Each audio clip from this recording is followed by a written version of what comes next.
a tener una meditación de la palabra del Señor. Vamos a continuar con el tema que habíamos quedado en la última reunión que tuvimos hace un tiempo.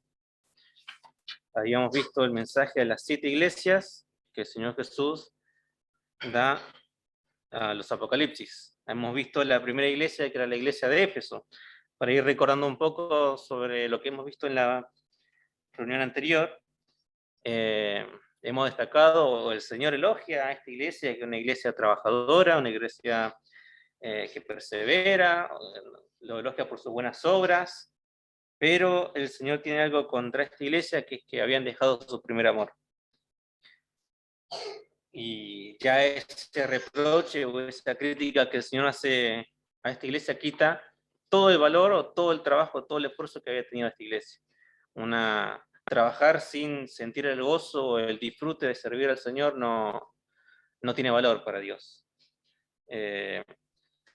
Y eso es lo que en aquella oportunidad nos hizo llamar la atención a cada uno de nosotros. En lo personal, cada uno de nosotros de analizarse o ver cómo está ese primer amor que hemos tenido ese día de nuestra conversión o ese día de nuestro bautismo, donde queríamos trabajar para el Señor, queríamos activar en la obra del Señor aquí en la iglesia, y cómo estamos hoy en día. Vamos a pasar ahora a la segunda iglesia. Vamos a ver un poco de la iglesia de Esmirna. Vamos a ver un poco también de la ciudad de Esmirna. Un poco de la historia de esta ciudad. Bien. No sé si ya está. Bien, perfecto. Esmirna, conocida hoy en día, o en el mapa figura como Izmir. Si ustedes se fijan en el mapa, van a la zona de Turquía. Recordamos que el Asia Menor de aquella época, hoy en día, es Turquía, el país de Turquía. Y Esmirna, si ustedes la buscan, está en estos tiempos. De hecho, es una de las ciudades más importantes. Está Estambul, creo que es la tercera ciudad más importante de Turquía. Una ciudad muy grande. Y la van a ver como Izmir, figura en el mapa. Bien, la historia como está en pantalla, un poco de la historia de Esmirna. Fue fundada en el año 3000 a.C., una ciudad muy antigua. En el año 3000 a.C., pero fue destruida en el año 727 a.C., en el tiempo en el que el reinado de Babilonia se estaba levantando como una potencia mundial. Dice que permaneció en ruinas hasta que los griegos llegaron y la reconstruyeron. Las personas que la reconstruyeron lo deben conocer. Alejandro Magno y todos sus seguidores, su gente, llegaron a este lugar y la reconstruyeron en el año, si no me equivoco, era el año 27 después de Cristo. Al igual que Éfeso, Esmirna experimentó un importante desarrollo comercial, porque si lo ubicamos geográficamente, que después vamos a ver una imagen en el mapa, también está en las costas del mar Egeo. Manipula también un puerto que va al mar Egeo, y ahí donde se comercia todo el comercio marítimo en aquella zona. De hecho, entre Esmirna y Éfeso se disputaban quién era la provincia que más exportaba o que más comercio tenía. Estaban a la par. Si bien Éfeso era más importante, Esmirna también tenía un gran comercio en esa zona. Era una ciudad que era con un desarrollo avanzado en lo comercial, en lo cultural también. La ciudad en donde se encontraba la iglesia de Esmirna sigue conservando su mismo nombre, sigue figurando con este mismo nombre, no como Éfeso, que Éfeso ya no se encuentra más. Y actualmente es la tercera ciudad más grande de toda Turquía. Está Estambul y la otra ciudad es Ankara. Y después viene Esmirna. Esta ciudad es de 4 millones, en la actualidad, de 4 millones de habitantes, y hay solamente 14 congregaciones cristianas en esa provincia. Es una ciudad muy grande, pero si lo comparamos con la cantidad de habitantes que tiene en la actualidad, 14 congregaciones, iglesias cristianas, son muy pocas. Es muy poco la cantidad de iglesias que hay a comparación de la población que que tiene esta provincia. Pasamos a la siguiente. Bien, los primeros cristianos de Esmirna. Los primeros cristianos de Esmirna fueron pastoreados por Policarpo, que se dice que Policarpo fue un discípulo directo de Juan, un discípulo directo de Juan, del discípulo del Señor Jesús, del apóstol Juan. Policarpo y su congregación fueron grandemente perseguidas. Esmirna era una iglesia que era perseguida, una iglesia que pasaba tribulaciones. Ya vamos a leer los versículos. Era una iglesia perseguida por el Imperio Romano, y Policarpo, tras haber, porque en aquella época, una vez al año, todas las personas, a excepción de los judíos, tenían que rendirle adoración al emperador de César, Tiberio César. Y claro, obviamente la iglesia, los cristianos se iban a oponer a esto. Es por eso que era una iglesia perseguida, pasando tribulaciones. Porque todos los cristianos que se oponían a adorar al emperador César eran perseguidos, lo buscaban para matarlos. Entonces Policarpo, que era el anciano de aquella iglesia, el primer anciano de aquella iglesia, se negaba entonces a adorar a este emperador, y dice que iba de lugar en lugar, de casa en casa, era perseguido por este imperio romano que buscaba para matarle directamente.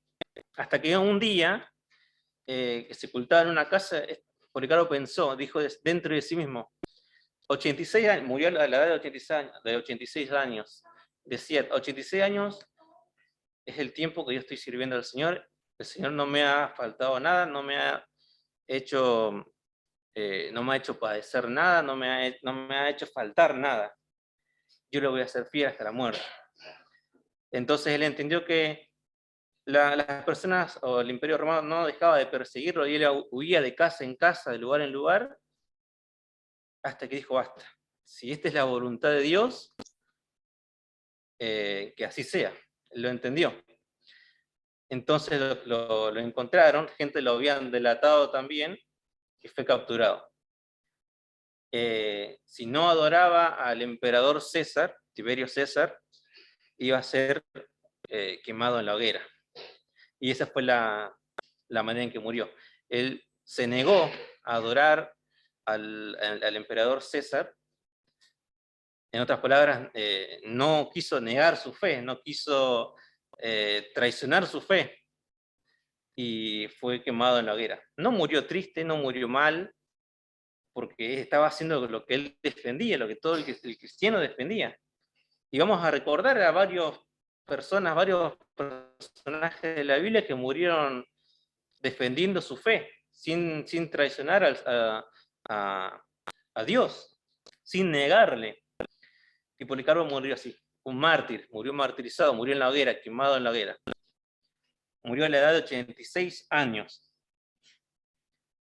Debían profesar que César era el Señor, pero los cristianos en aquella época, y nosotros también, profesamos que Jesús es el Señor. En cuanto a la fundación de la iglesia, de la iglesia en aquella ciudad, no sabemos nada. No se encuentran imágenes de un templo, porque acá, como vamos a leer a continuación, es una iglesia pobre. La ciudad era muy rica, la ciudad, pero la iglesia era pobre.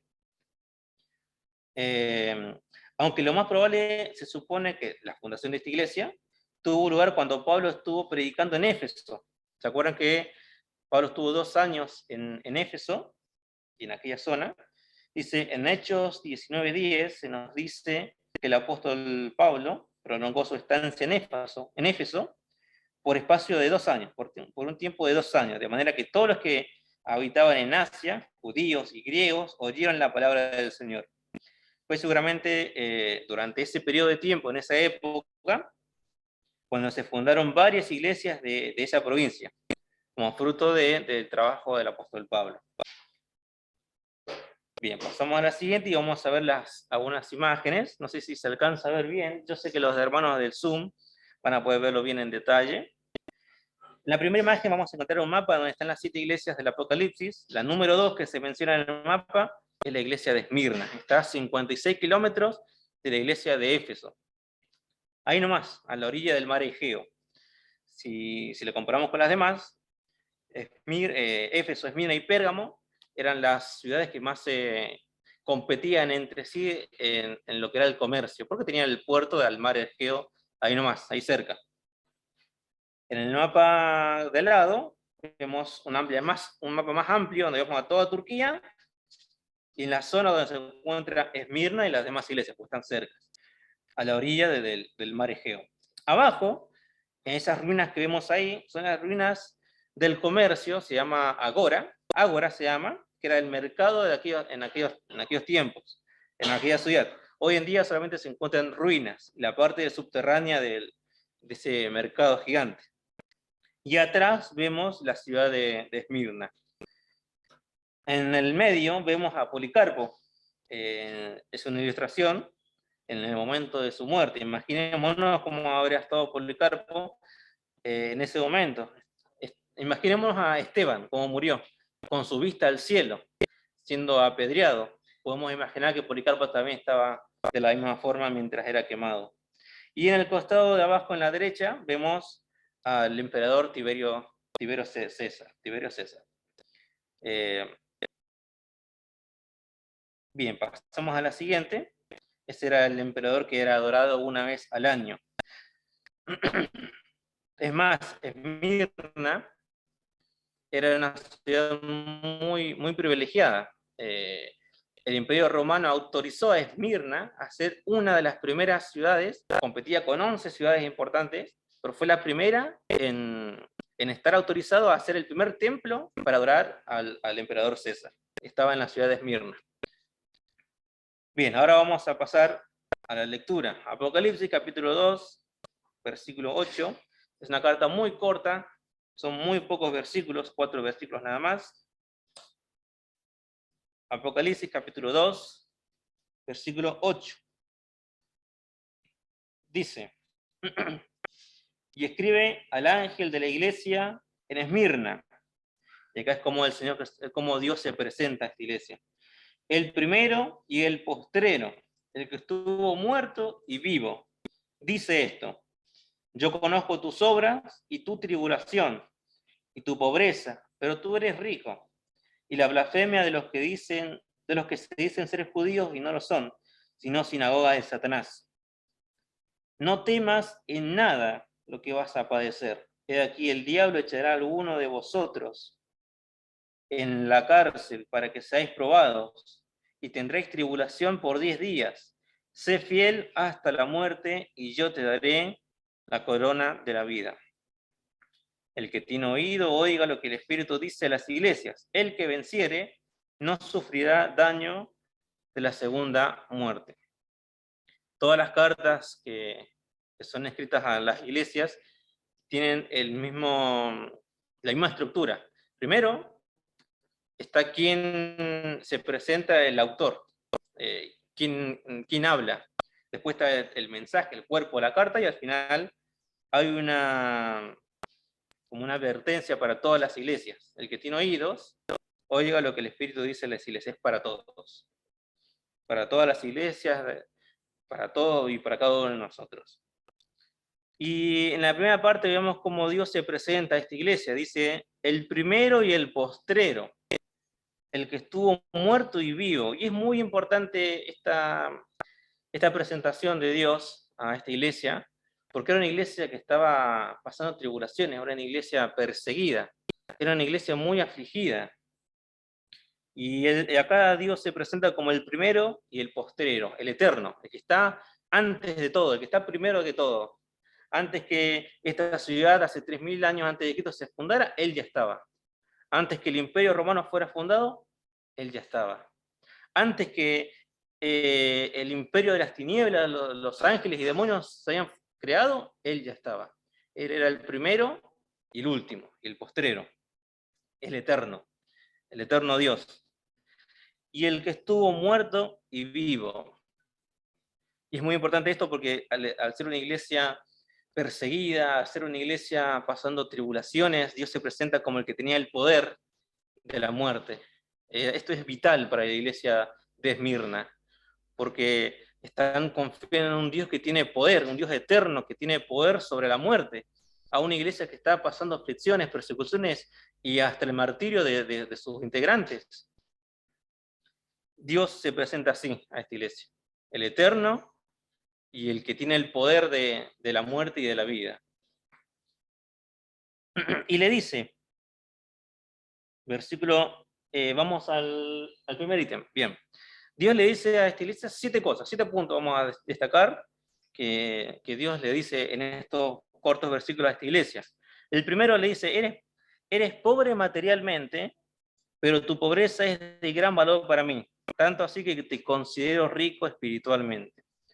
Como bien dijimos, Esmirna, la ciudad de Esmirna, era una ciudad muy rica, era una ciudad hermosa, grande. Era una ciudad muy desarrollada culturalmente, desarrollada en lo comercial, y era una ciudad autosuficiente. En aquella época el Imperio Romano le dio el poder o la potestad a la ciudad de Esmirna de poder gobernarse por sí sola. Era una ciudad autosuficiente, con todos los recursos que generaba, se gobernaba solo. Y dentro de esta gran ciudad había una pequeña iglesia. ¿Por qué se dice que Esmirna es pobre materialmente, pero Dios la considera rica? Es pobre materialmente porque los cristianos de esta iglesia no se deleitaban en todo lo que la ciudad, en el dinero, en la adoración porque había muchos dioses paganos, y estos cristianos no se dedicaban en eso. No participaban en los comercios de esta ciudad. Por eso era pobre materialmente. Esta ciudad tenía muchos templos, estaba el templo al emperador César, habían templos que se levantaban a la diosa Afrodita, habían templos al dios Zeus, había muchos templos a muchos dioses paganos, muchas estatuas a muchos dioses paganos. De hecho, esta ciudad tenía una calle con el nombre de Golden Street, que es la calle dorada, o las calles de oro. Una calle muy ancha, pavimentada, en donde en cada costado, cada parte de la derecha e izquierda estaban llenos de estatuas, templos, como que era la parte principal de esta ciudad, con estatuas de valor, templos, impactantes templos, pero los cristianos de esta iglesia de Esmirna no participaban de nada de eso. Por eso era pobre, por eso no se conoce una congregación física en el lugar, un templo en Esmirna. Eran pobres materialmente, pero gracias a esa pobreza material, gracias a que estos cristianos eran fieles a sus creencias, a su fe, y no se vendían a lo que le ofrecía esta ciudad, que lo tenía todo, Dios esa pobreza la consideraba como de gran valor. Y por eso la consideraba que era rica espiritualmente, porque no se mezclaba en todas las cosas que esta ciudad le podía ofrecer. Porque si se mezclaban con la ciudad, podían tener templos gigantes, podían ser cristianos o personas con mucha plata. Pero no, los cristianos de Esmirna eran fieles a Dios, eran fieles en su fe, no negaban su fe, sino que padecían persecución por no negar a Dios, y por eso era pobre materialmente. Ahora nos ponemos a pensar cada uno de nosotros. ¿Qué hace rica espiritualmente a una iglesia? Rica espiritualmente. Capaz que tengamos un salón no muy lujoso, capaz que tengamos lo justo y lo necesario, capaz que somos personas que tenemos lo justo y lo necesario, no somos millonarios. ¿Qué hace a una iglesia espiritualmente rica? Hace que la iglesia y sus miembros, porque la iglesia somos cada uno de nosotros, sean fieles a Dios. Quizás padezcamos o tengamos lo justo y lo necesario, lo que Dios me provee, pero no nos mezclamos en cosas o en negocios mal vistos en el mundo, no nos ganamos plata ilícitamente, no nos mezclamos en la política, no estamos metidos en esas cosas. Somos fieles a nuestras creencias y no nos mezclamos con el mundo. Quizás vivimos en una ciudad o en algún pueblo rica, quizás hay personas que tengan mucha plata, pero nosotros no nos mezclamos en esas cosas. Quizás que son cosas llamantes, que no digo que está mal tener, si es lo que Dios nos puede dar a cada uno de nosotros. Quizás a uno le da más, a alguno le das menos, pero es lo que el Señor da. A lo que yo voy es que no nos mezclamos ilícitamente en los negocios de este mundo.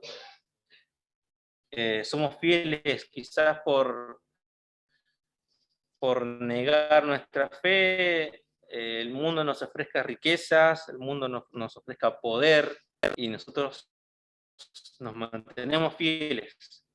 Capaz somos pobres, pero es lo que quiere para cada uno de nosotros, que no nos mezclemos en las cosas que el mundo o las cosas que a mi alrededor me pueda ofrecer. Dios quiere que seamos ricos espiritualmente, como era esta iglesia, que estaba en medio de una ciudad imponente, que tenía todo, de las ciudades más importantes en toda la provincia, en todo lo que era el Asia Menor. Después, la segunda cosa que le dice a esta iglesia, la número 2, Dios le dice que hay personas que se identifican como judíos, pero no lo son. Son más bien una sinagoga de Satanás. Eso lo encontramos en el versículo 9, en la segunda parte del versículo 9. Vamos a leer el versículo completo para encerrar estos dos puntos que vimos. Yo conozco tus obras y tu tribulación y tu pobreza, pero tú eres rico, le dicen. Y la blasfemia de los que dicen ser judíos y no lo son, sino sinagoga de Satanás. Y en este punto juega un papel importante una persona llamada Nicolás, una persona llamada Nicolás, que era uno de los diáconos de la iglesia primitiva, que se rebela, que traiciona su fe. ¿Y qué hace? Crea una secta con doctrinas erróneas, con herejías, y crea una secta en la que en sí se basa en que no importa, decía, o su doctrina errónea decía que las personas podían ir al cielo sin importar sus pecados, y que eso no importaba, sino que lo único que importaba era su espíritu, un espíritu puro, entre comillas. Y se conoce como las obras de los nicolaitas, que habían personas en medio de ellos que se decían ser del pueblo de Dios, pero en realidad seguían estas doctrinas erróneas, y esto se lo conoce como también la sinagoga de Satanás. La sinagoga de Satanás es cualquier iglesia que predique otro evangelio que no sea el evangelio de Jesucristo, sea el evangelio que predicaba esta persona, Nicolás, y todos sus seguidores, sea el evangelio que podamos escuchar en cualquier otra iglesia, que no es el evangelio que tenemos en la Biblia. Conocemos evangelio de la prosperidad, evangelio de sanación, conocemos muchos tipos de doctrinas que son erróneas, no es lo que Dios nos enseña en su palabra, y no es en sí el evangelio del Señor Jesucristo. Y Dios le dice a esta iglesia, en el versículo 9, dice que hay personas que dicen ser judíos, dicen ser parte del pueblo, pero no lo son, sino que son sinagogas de Satanás. Son personas que están metidas intentando difundir otro evangelio que no es el evangelio correcto. Pasamos al punto 3. Dios le dice a esta iglesia que hay una tribulación que viene en camino, pero no temas por lo que has de sufrir. Versículo 10.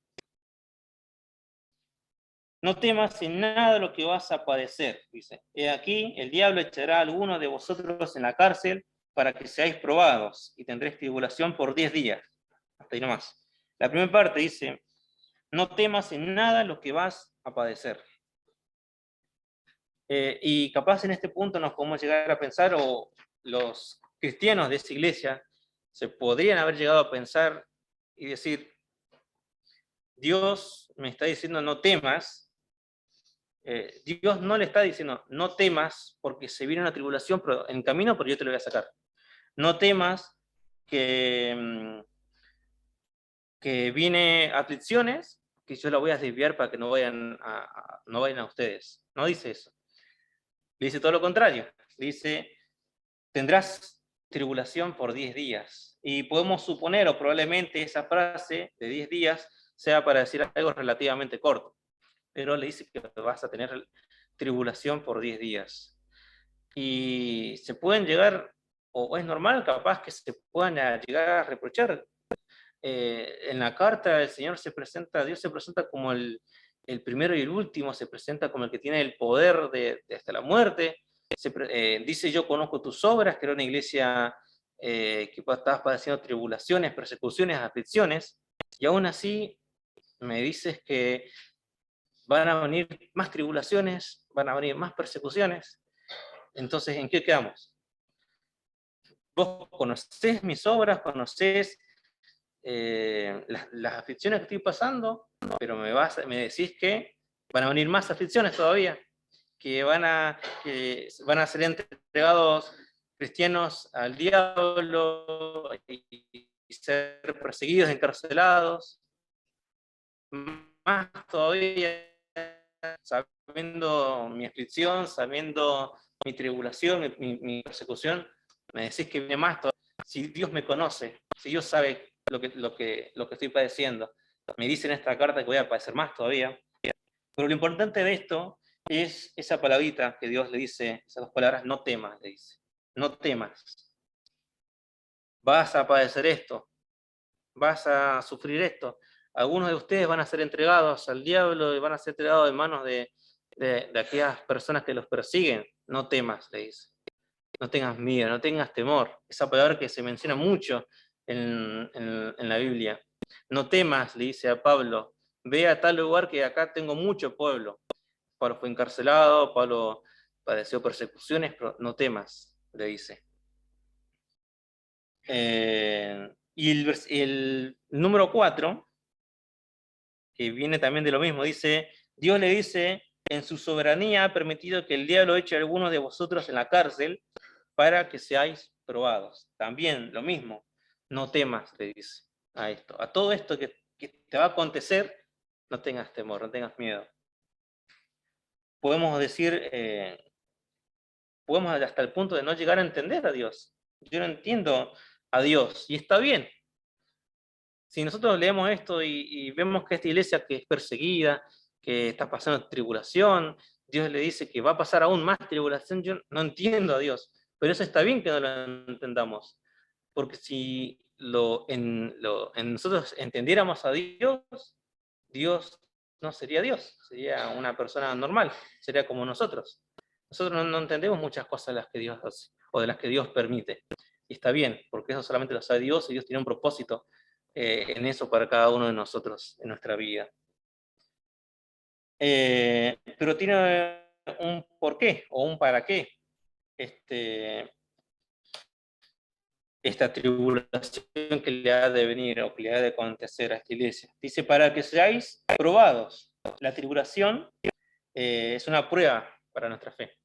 Dios quería probar a esta iglesia. Para que seas probado vas a tener todo esto, vas a padecer todo esto. Yo quiero probar tu fe. Quizás en nosotros, Dios nos quiere probar nuestra fe. Capaz que quizás en la vida nos está pasando cosas buenas, Dios nos provee lo necesario, Dios me da trabajo, me da más de lo que yo puedo creer, lo que yo puedo desear. Y mi fe capaz que es una fe superficial, una fe incompleta al recibir todo lo que Dios me da. Dios quiere probar hasta qué punto llega tu fe. Y por eso te manda enfermedad, por eso te manda pérdidas, tribulaciones en tu vida. Dios quiere probarte. Quiere ver si somos fieles, si no le negamos, si no buscamos otros medios, si no buscamos la salida de esta tribulación por otros medios que no sea Dios, buscar a Dios en primer lugar. Ese es el propósito de Dios. No nos va a mandar algo porque nosotros hicimos algo malo. No nos va a dar una aflicción porque pecamos. No. Dios tiene un propósito y todo lo que Él permite para nuestra vida es por un propósito y es para algo mejor, para darnos algo o hacernos entender de algo. Por eso Dios dice, no temas. Si yo permito que pases esto, no temas. Sé fiel. No reproches, no me critiques, sé fiel. Vamos al punto 6. Dios le dice a esta iglesia, el que es fiel recibirá, no, perdón, el punto 5 dice, Dios le dice a esta iglesia, sé fiel hasta la muerte, sé fiel hasta la muerte. Y ahí es donde tenemos muchos ejemplos en la Biblia. Vemos al apóstol Pablo, que fue perseguido, nunca negó su fe y fue muerto. Vemos a Esteban, que por no negar su fe, murió apedreado. Los discípulos del Señor Jesús también seguramente habrán muerto sin negar su fe. Policarpo, algo más cercano al tema, murió siendo perseguido y murió en la hoguera, quemado, vivo, pero no negó su fe, no negó a Dios. Sé fiel hasta la muerte, es lo que dice Dios a esta iglesia. Sé fiel hasta la muerte. Y es lo que nos dice a cada uno de nosotros. Quizás nosotros no estamos en este extremo que estaba padeciendo la iglesia primitiva o los primeros cristianos, de ser perseguidos, o en algunos puntos, en unas zonas del mundo, en otros lugares, que también lo están padeciendo. En nuestro caso acá y en esta zona es mucho menor a todo esto. Y nos dice, ser fiel. Si hay hermanos que están padeciendo persecución, que se están congregando a escondidas, ellos son fieles y están padeciendo tribulaciones. ¿Cómo nosotros no ser fieles sin tener todo eso que nos acontece? Sé fiel hasta la muerte, le dice. Y el punto 6 dice, el que sea fiel recibirá la corona de la vida. Vamos a leer el versículo 10. No temas en nada a lo que vas a padecer. He aquí, el diablo echará a algunos de vosotros en la cárcel para que seáis probados, y tendréis tribulación por 10 días. Sé fiel hasta la muerte, y yo te daré la corona de la vida. No es un premio que vamos a recibir acá en este mundo. Quizás estamos pasando tribulaciones y somos fieles, confiamos en Dios. Sabemos que Él nos va a sacar de cualquier tribulación. Y el premio no va a ser acá en este mundo, el premio lo vamos a tener cuando estemos con Él, en la eternidad. Y ahí Él nos va a dar este premio que le dice esta iglesia y que va para cada uno de nosotros. Sé fiel hasta la muerte y yo te daré la corona de la vida. Vamos a leer Santiago capítulo 1. Santiago capítulo 1.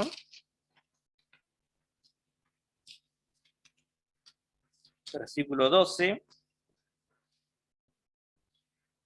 Bienaventurado el varón que soporta la tentación, porque cuando haya resistido la prueba, recibirá la corona de vida que Dios ha prometido a los que le aman.